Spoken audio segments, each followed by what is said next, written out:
Friends, ಪ್ರಸ್ತುತ social ಮೀಡಿಯಾದಲ್ಲಿ ಕೆಲವರು ಅಮೆರಿಕದ ನಾಗರಿಕರು ಭಾರತವನ್ನ ಅಮೆರಿಕದ ಒಂದು ರಾಜ್ಯವಾದ ಕ್ಯಾಲಿಫೋರ್ನಿಯಾದೊಂದಿಗೆ ಹೋಲಿಕೆ ಮಾಡಿ ಭಾರತವನ್ನ ಚಿಕ್ಕದಾಗಿ ಚಿತ್ರಿಸಲು ಪ್ರಯತ್ನಿಸುತ್ತಿದ್ದಾರೆ.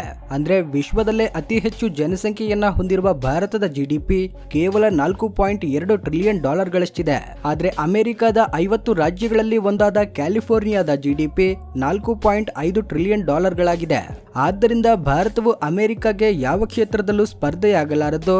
ಟ್ಯಾರಿಫ್ ವಿಷಯದಲ್ಲಿ ಅಥವಾ ಬೇರೆ ಯಾವ ವಿಷಯದಲ್ಲಾದ್ರೂ ಸಹ ಭಾರತವು ಅಮೆರಿಕಾಗೆ ತಲೆ ಬಾಗಿದ್ರೆ ಮಾತ್ರ ಭಾರತಕ್ಕೆ ಭವಿಷ್ಯವಿರುತ್ತದೆ ಎಂದು ಕೆಲವರು ಆನ್ಲೈನ್ ನಲ್ಲಿ ಉಚಿತ ಸಲಹೆ ನೀಡುತ್ತಿದ್ದಾರೆ. ಪ್ರಸ್ತುತ ಜಿಡಿಪಿ ಲೆಕ್ಕಾಚಾರದಲ್ಲಿ ಅವರದ್ದೇ ಮೇಲುಗೈ, ಇದನ್ನ ನಾವು ಒಪ್ಪಿಕೊಳ್ಳಲೇಬೇಕು. ಆದ್ರೆ ಕಾಲ ಯಾವಾಗ್ಲೂ ಒಂದೇ ರೀತಿಯಾಗಿರೋದಿಲ್ಲ, ಅದು ತುಂಬಾ ವೇಗವಾಗಿ ಬದಲಾಗ್ತಿರುತ್ತೆ. 1956ರ ನಂತರ ಈಗ ಮೊದಲ ಬಾರಿಗೆ ಚೀನಾದ ಜಿಡಿಪಿ ವೇಗ ಕಡಿಮೆಯಾಗಿದೆ.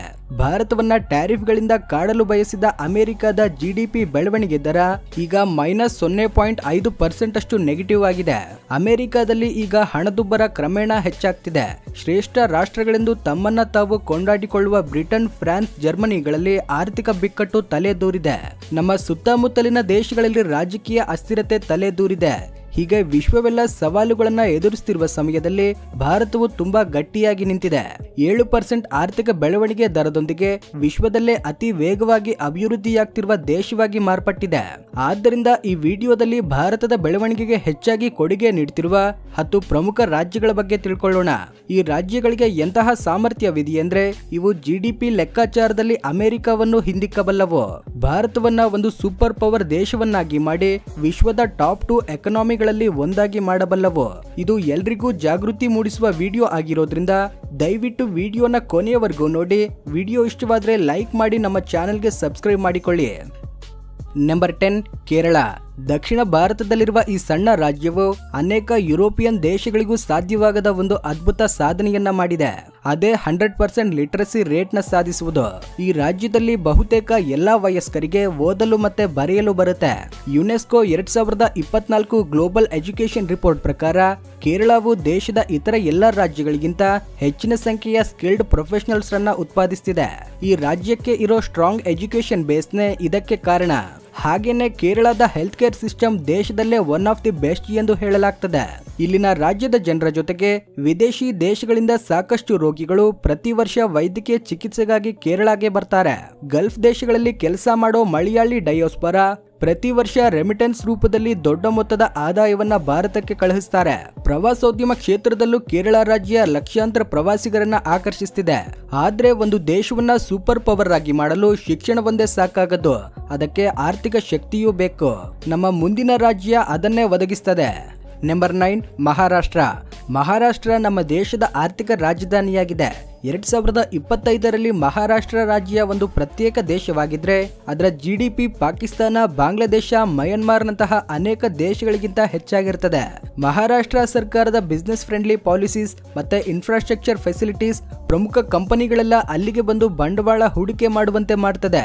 ನಮ್ಮ ದೇಶದ ಪ್ರಮುಖ ಆಟೋಮೊಬೈಲ್ಸ್, ಕೆಮಿಕಲ್ಸ್, ಎಲೆಕ್ಟ್ರಾನಿಕ್ಸ್ ಉತ್ಪಾದನಾ ಉದ್ಯಮಗಳೆಲ್ಲವೂ ಮಹಾರಾಷ್ಟ್ರದಲ್ಲಿವೆ. ಹಾಗೇನೆ ಮುಂಬೈ, ಪುಣೆಯಂತಹ ನಗರಗಳು ಪ್ರಮುಖ ಐಟಿ ಹಬ್ಗಳಾಗಿ ಮುಂದುವರಿಯುತ್ತಿವೆ. ಪ್ರಸ್ತುತ ಮಹಾರಾಷ್ಟ್ರದ ಆರ್ಥಿಕತೆ $580 ಬಿಲಿಯನ್ ಗಳಷ್ಟಿದೆ.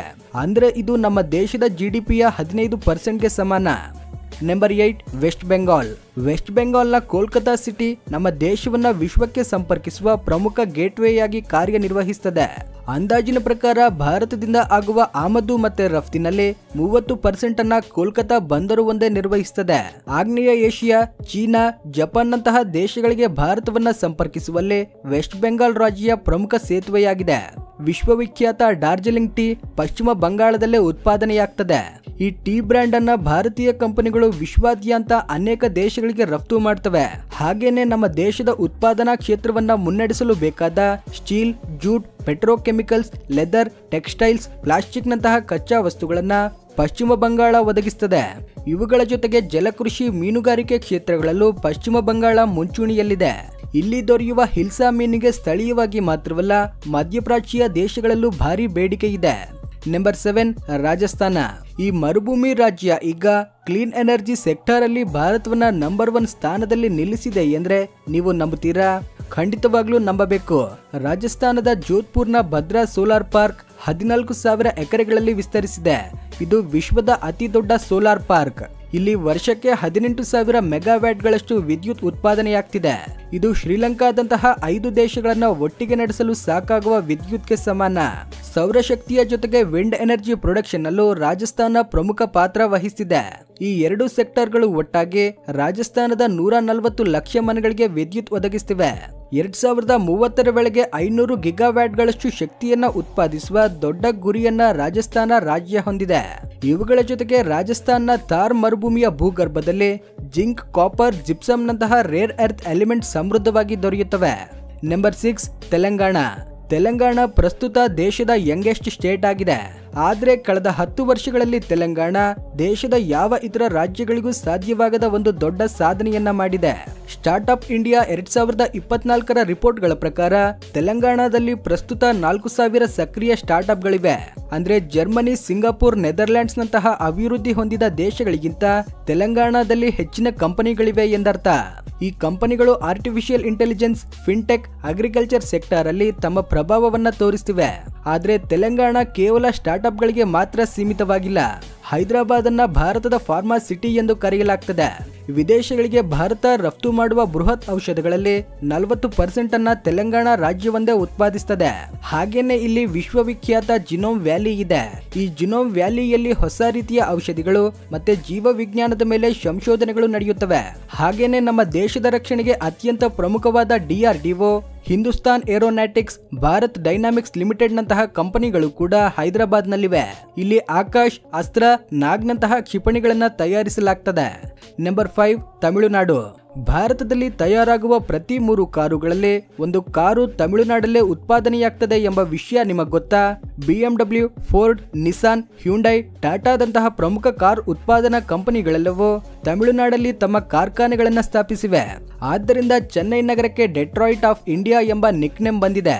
ಆದ್ರೆ ಅಮೆರಿಕದ ಡೆಟ್ರಾಯಿಟ್ ಸಿಟಿಗಿಂತ ಚೆನ್ನೈ ಈಗ ಹಲವು ಪಟ್ಟು ಉತ್ತಮವಾಗಿ ಕಾರ್ಯನಿರ್ವಹಿಸುತ್ತಿದೆ. ಅಂದಾಜಿನ ಪ್ರಕಾರ ದೇಶದಲ್ಲಿ ಉತ್ಪಾದನೆಯಾಗುವ ಒಟ್ಟು ಆಟೋಮೊಬೈಲ್ಗಳಲ್ಲಿ 35% ತಮಿಳುನಾಡಲ್ಲೇ ತಯಾರಾಗ್ತವೆ. ಆಟೋಮೊಬೈಲ್ಗಳೆಂದ್ರೆ ಕೇವಲ ಕಾರುಗಳು ಮಾತ್ರವಲ್ಲ, ಇವುಗಳಲ್ಲಿ ಬಸ್ಗಳು, ಟ್ರಕ್ಗಳು, ಮೋಟಾರ್ ಸೈಕಲ್ಗಳು, ಈವನ್ ಎಲೆಕ್ಟ್ರಿಕ್ ವಾಹನಗಳು ಸೇರಿವೆ. ಈ ಕೈಗಾರಿಕಾ ಕ್ರಾಂತಿಯ ಕಾರಣದಿಂದಾನೇ ತಮಿಳುನಾಡು ದೇಶದ ಶ್ರೀಮಂತ ರಾಜ್ಯಗಳಲ್ಲಿ ಒಂದಾಗಿದೆ. ನಂಬರ್ 4 ಆಂಧ್ರ ಪ್ರದೇಶವನ್ನ ಭಾರತದ ರೈಸ್ ಬೌಲ್ ಎಂದು ಕರೆಯಲಾಗ್ತದೆ. ದೇಶಕ್ಕೆ ಆಹಾರ ಭದ್ರತೆಯನ್ನ ಒದಗಿಸುವಲ್ಲಿ ಆಂಧ್ರ ಪ್ರದೇಶ ರಾಜ್ಯ ಪ್ರಮುಖ ಪಾತ್ರ ವಹಿಸುತ್ತಿದೆ. ಇಲ್ಲಿ ಭತ್ತದ ಜೊತೆಗೆ ಸಕ್ಕರೆ, ಕಬ್ಬು, ಜೋಳ, ತೊಗರಿ, ಕಡಲೆಕಾಯಿ, ಸೂರ್ಯಕಾಂತಿಯಂತಹ ಪ್ರಮುಖ ಬೆಳೆಗಳು ಬೆಳೆಯಲಾಗ್ತದೆ. ಕೃಷಿ ಸಚಿವಾಲಯದ ಪ್ರಕಾರ ಆಂಧ್ರ ಪ್ರದೇಶ ದೇಶಕ್ಕೆ ಅಗತ್ಯವಿರುವ 30% ಭತ್ತದಂತಹ ಆಹಾರ ಪದಾರ್ಥಗಳನ್ನ ಕೊಡುಗೆ ನೀಡುತ್ತದೆ. ಹಾಗೇನೆ ಆಂಧ್ರ ಪ್ರದೇಶ ರಾಜ್ಯವು ಈಗ ಕೃಷಿ ಕ್ಷೇತ್ರದಲ್ಲಿ ಡ್ರೋನ್ ತಂತ್ರಜ್ಞಾನ, ಆರ್ಟಿಫಿಷಿಯಲ್ ಇಂಟೆಲಿಜೆನ್ಸ್ ನಂತಹ ಹೊಸ ವಿಧಾನಗಳನ್ನ ಸಂಯೋಜಿಸುತ್ತಿದೆ.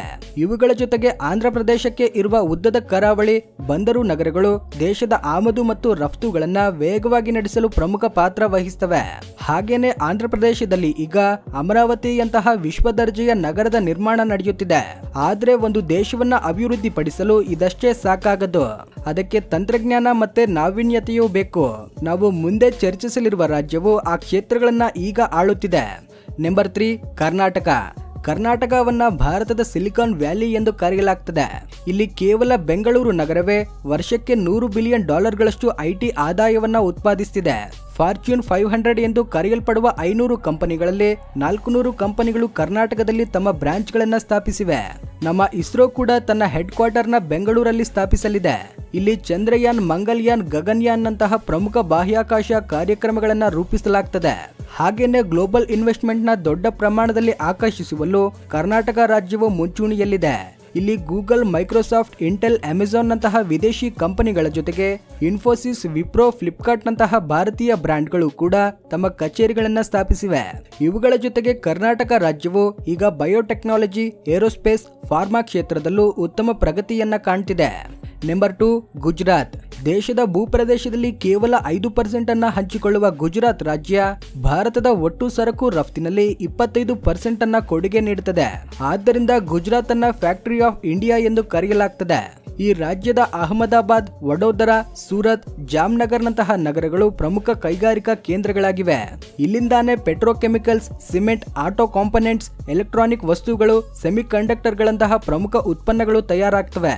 ಕೇಂದ್ರ ಸರ್ಕಾರದ ಆಮದು ರಫ್ತು ಡೇಟಾದ ಪ್ರಕಾರ ಗುಜರಾತ್ ಒಂದೇ ವರ್ಷಕ್ಕೆ $120 ಬಿಲಿಯನ್ ಗಳಷ್ಟು ಸರಕುಗಳನ್ನು ವಿದೇಶಗಳಿಗೆ ರಫ್ತು ಮಾಡ್ತದೆ. ಈ ರಾಜ್ಯದಲ್ಲಿರುವ ಅದ್ಭುತವಾದ ಪೋರ್ಟ್ ಇನ್ಫ್ರಾಸ್ಟ್ರಕ್ಚರ್ ಮತ್ತೆ ಬಿಸಿನೆಸ್ ಫ್ರೆಂಡ್ಲಿ ಪಾಲಿಸಿಗಳೇ ಇದಕ್ಕೆ ಕಾರಣ. ನಂಬರ್ 1, ಉತ್ತರ ಪ್ರದೇಶ.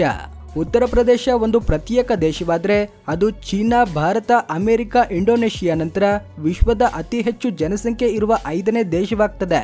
ಆದ್ರೆ ಈ ದೊಡ್ಡ ಜನಸಂಖ್ಯೆ ನಮ್ಮ ದೇಶಕ್ಕೆ ಭಾರವಾಗಿಲ್ಲ. ಈಗ ಒಂದು ಹೊಸ ಶಕ್ತಿಯಾಗಿ ಮಾರ್ಪಡ್ತಿದೆ. 24 ಕೋಟಿ ಜನಸಂಖ್ಯೆಯೊಂದಿಗೆ ಯುಪಿ ಈಗ ದೇಶದಲ್ಲೇ ಅತಿ ಹೆಚ್ಚು ವರ್ಕಿಂಗ್ ಪಾಪ್ಯುಲೇಷನ್ ಹೊಂದಿರುವ ರಾಜ್ಯವಾಗಿದೆ. ಈ ಜನಸಂಖ್ಯೆ ಈಗ ಶಿಕ್ಷಣ ಪಡೆಯುವ ಜೊತೆಗೆ ಸ್ಕಿಲ್ಸ್ ನ ಕೂಡ ಕಲಿಯುತ್ತಿದೆ. ಇದರಿಂದ ದೇಶದ ಉತ್ಪಾದನಾ ಕ್ಷೇತ್ರದಲ್ಲಿ ಪ್ರಮುಖ ಪಾತ್ರ ವಹಿಸುತ್ತಿದ್ದಾರೆ. ಈ 10 ರಾಜ್ಯಗಳ ಪ್ರಯೋಜನಗಳನ್ನ ನೋಡಿದ್ರೆ ಭಾರತವು ನಮಗೆ ಒಂದು ಆರ್ಥಿಕ ಸೂಪರ್ ಪವರ್ ಅಂತೆ, ಎಲ್ಲಾ ಕ್ಷೇತ್ರಗಳಲ್ಲೂ ಒಂದು ಸುಸ್ಥಿರ ದೇಶದಂತೆ ಕಾಣ್ತದೆ. ಇಲ್ಲಿ ಸೌತ್ ನಲ್ಲಿ ನಮ್ಮ ಕರ್ನಾಟಕ, ತಮಿಳುನಾಡು, ತೆಲಂಗಾಣ ರಾಜ್ಯಗಳು, ಹಾಗೇನೆ ನಾರ್ತ್ ಅಲ್ಲಿ ಗುಜರಾತ್, ಮಹಾರಾಷ್ಟ್ರಗಳು ದೇಶವನ್ನ ಮ್ಯಾನುಫ್ಯಾಕ್ಚರಿಂಗ್, ಟೆಕ್ನಾಲಜಿ, ಇನೋವೇಷನ್ ಕ್ಷೇತ್ರಗಳಲ್ಲಿ ಮುನ್ನಡೆಸ್ತವೆ. ಈ ಉದ್ಯಮಗಳಿಗೆ ಬೇಕಾದ ಎನರ್ಜಿಯನ್ನ ರಾಜಸ್ಥಾನ ಒದಗಿಸ್ತದೆ, ಟೆಕ್ನಾಲಜಿಯನ್ನ ಕರ್ನಾಟಕ ಒದಗಿಸ್ತದೆ, ಕೆಲಸ ಮಾಡಲು ಬೇಕಾದ ದೊಡ್ಡ ಕಾರ್ಮಿಕ ಬಲವನ್ನ ಯುಪಿ ಒದಗಿಸ್ತದೆ, ದೇಶಕ್ಕೆ ಬೇಕಾದ ಆಹಾರ ಭದ್ರತೆಯನ್ನ ಆಂಧ್ರ ಒದಗಿಸ್ತದೆ, ಹಾಗೇನೆ ವ್ಯಾಪಾರವನ್ನ ಜಾಗತಿಕ ಮಾರುಕಟ್ಟೆಗೆ ಕೊಂಡೊಯ್ಯಲು ಪಶ್ಚಿಮ ಬಂಗಾಳದಂತಹ ರಾಜ್ಯಗಳು ಉಪಯೋಗಕ್ಕೆ ಬರ್ತವೆ. ಈ 10 ರಾಜ್ಯಗಳು ಈಗ ತುಂಬಾ ವೇಗವಾಗಿ ಬೆಳೆಯುತ್ತಿವೆ. ಈ ಬೆಳವಣಿಗೆ ಭವಿಷ್ಯದಲ್ಲೂ ಇದೇ ರೀತಿಯಾಗಿ ಮುಂದುವರೆದ್ರೆ ಮುಂದಿನ ಕಾಲದಲ್ಲಿ ಭಾರತ, ಅಮೆರಿಕ, ಚೀನಾವನ್ನ ಹಿಂದಿಕ್ಕಿ ಒಂದು ಸೂಪರ್ ಪವರ್ ಆಗಿ ಮಾರ್ಪಡುತ್ತದೆ. ಈ ವಿಡಿಯೋ ಇಷ್ಟವಾಗಿದ್ರೆ ಲೈಕ್ ಮಾಡಿ, ಶೇರ್ ಮಾಡಿ, ಕಾಮೆಂಟ್ ಸೆಕ್ಷನ್ ನಲ್ಲಿ ತಪ್ಪದೆ ಜೈ ಹಿಂದ್ ಎಂದು ಕಾಮೆಂಟ್ ಮಾಡಿ. ವಿಡಿಯೋ ನೋಡಿದ್ದಕ್ಕೆ ಧನ್ಯವಾದಗಳು.